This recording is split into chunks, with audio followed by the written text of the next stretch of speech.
สบายดีพี่น้องแฟนเพจแล้วก็FCหลายๆท่านเนาะบ่ว่าจะเป็นทาง TikTok Story เนาะหรือว่าช่องYouTube หรือว่าทางเพจไลน์เนาะหาเฮ็ดหาฮ้อนพี่น้อง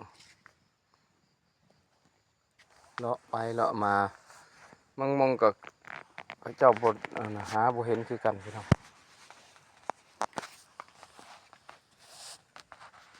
เบิ่งนี่ไข่เฮ็ดออกมันก็เป็นอันนั้น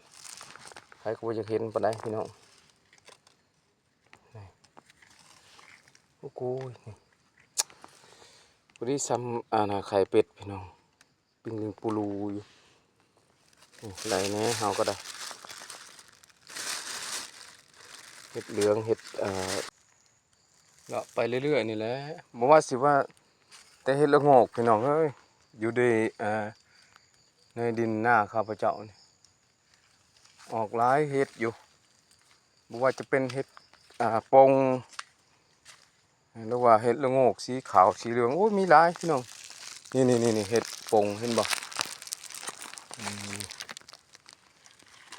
ได้เห็ดปงต่ออีกพี่น้องนี่โอ้ยใบบักใหญ่นี่เห็นบ่นี่ไข่มันนี่เห็นบ่นี่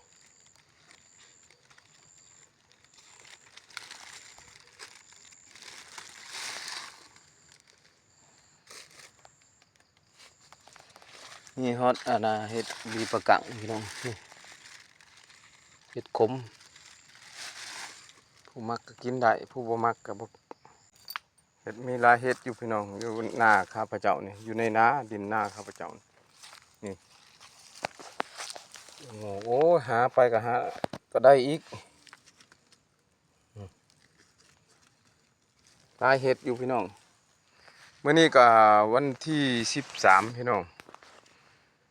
เดือน7 2026หาไปเรื่อยๆนี่แหละเนาะได้เห็ดอีกแล้วเห็ดอีกแล้วเห็ดเหลือง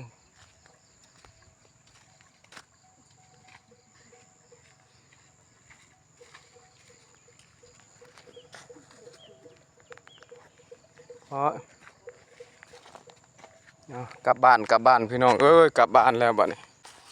มาหายcái nó chịu trường theo cởi tay ngày cái lô sao một con hùm của chị lô xàm xếp rồi chị lo hả lo chi tháng rồi bảo cô chị không bao giờ được rồi phải còn chị